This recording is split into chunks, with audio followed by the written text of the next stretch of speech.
I think me too. I haven't really. Go ahead. Oh no, I think me too. I have about 5 years to go.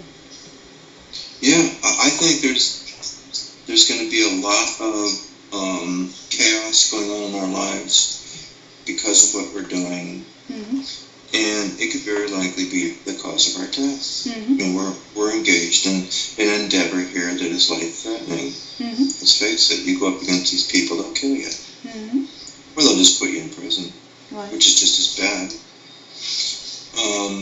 So, that given that as the parameters, I'd say, well, how would I want to live my last 5 years? In a nice area, be close to nature, that'd be nice. What? Doing work that you enjoy doing. So, that doesn't distress you. Is there a better deal somewhere else? Yeah. Mm-hmm. I think we can do it because, you are multi-talented. You have the ability to do a lot of different things, and you're extremely ambitious. So, anyway, I would think that we can make a go of it if we can just get past your hurdle right now. So I will wait for tomorrow and see if John is going to do anything. I don't expect he's going to be volunteering to send me any money. The aspect to this trading is what ruined me. I mean, granted, it could have been a spiritual setup, but consider for a moment if I would have taken some of that money, half of it maybe, after I made the first 4 purchases on the upside, and made 4 purchases on the downside. Well, the upside purchases go to 0, but the downside purchases go to 100% plus, 200%, 300%, 400%. See what I'm saying? Mm-hmm. When it's going against you like that? So yeah, it goes to 0 on the wrong side of the market, but the right side of the market, which is very hard psychologically for me to do, because it says, first of all, I've given up on the upside, on the one side that I'm in. I'm totally giving it up. I just don't think that I'll ever recover that, and purchasing more at a lower price is not going to help me because that's going to go to 0 too, which it did. Okay, Mm-hmm. But the psychological pressure is if you go on the other side of the market and it doesn't go against you, it doesn't go the way it doesn't go to the other side, it reverses now, then you lose that one too. Mm. So that's where having a second opinion comes in and says something like, you realize, of course, that if it doesn't turn around, you're going to go broke. Mm-hmm. It's all going to be lost, don't you? And I would say yes. So then, therefore, you have to do what your method calls for and cover yourself by being on both sides of the market simultaneously. Would say don't make any more purchases on that side of the market. You have to start making them on the other side. That's difficult for me to do. But if I have somebody really pressure me, saying, look, if you don't do that, and this thing continues to go against you, you're going to lose it all.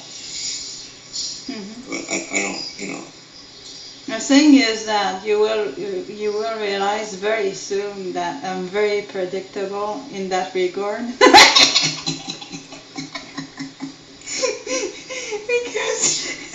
because I'm the type of person who would be always playing on the safe side. Oh yeah. See, there you go. It's a female's perspective that she does not like taking risks to begin with. And here I am, I'm taking a maximum risk when having all the money on one side of the market. That is what has ruined me every single time. But the way I see it, that's what I say, This same error. I usually do pretty well at first. I usually do, make a lot of money at first. But then I get stuck in a trap when the thing tries to go against me, mm-hmm. and I end up losing the whole amount, see? And then I make an enemy out of them, and they never come back again.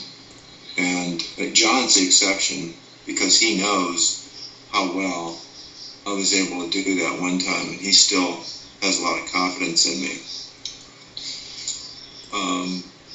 But the other people, no, they don't really believe that, because it's such a high risk. I mean, that is the highest risk thing that you can do.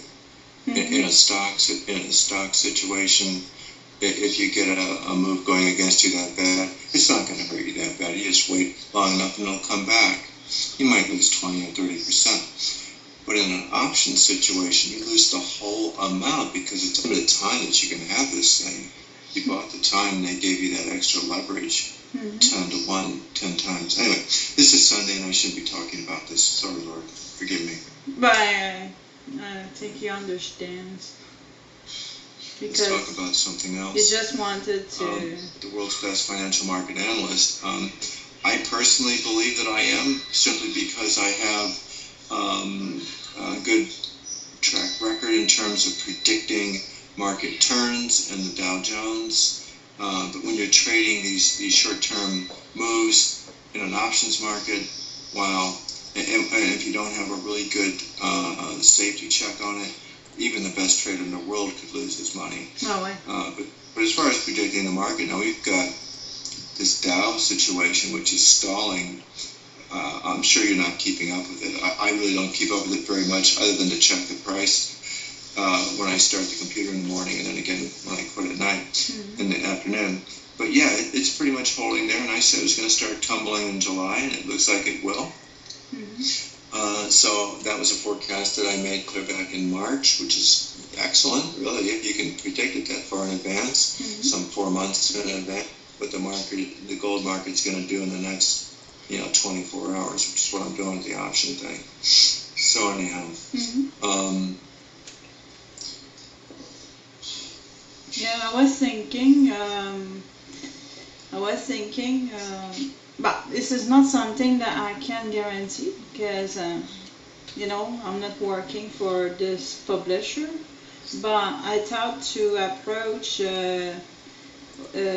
Omega, it's called, Omega, there is a word I'm missing right now. But it's a publishing house, and it's located in Brazil.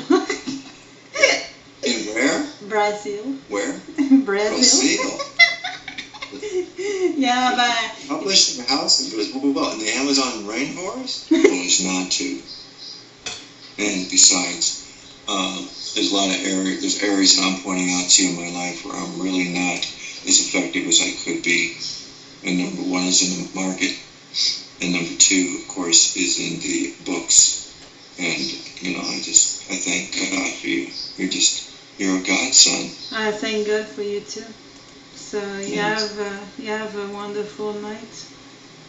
And relax. I don't want to hear you being distressed anymore over me suddenly departing from you. I'm not. Okay? Okay. And I don't want you sleeping in your car. We're going to get a better situation than that. Just be a little more patient. Okay. It's too bad we can't advertise more on Craigslist. You know the rules. We cannot advertise in Ohio for the trading tutorial, but we can. And we do have a few other email addresses that do not have phone authentication yet, and I know you can't do that until you cross the border. And basically all your advertising, the only place you're advertising is New York City and Chicago, right?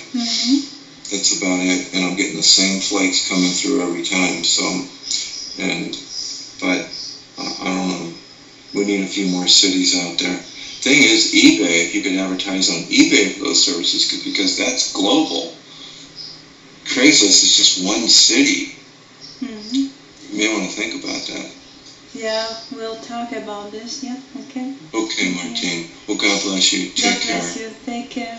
Merci. And say goodbye to Biggie Switch for me, okay? Okay. Give him a pat on the head. Okay, good night. Good night. Bye. Bye-bye.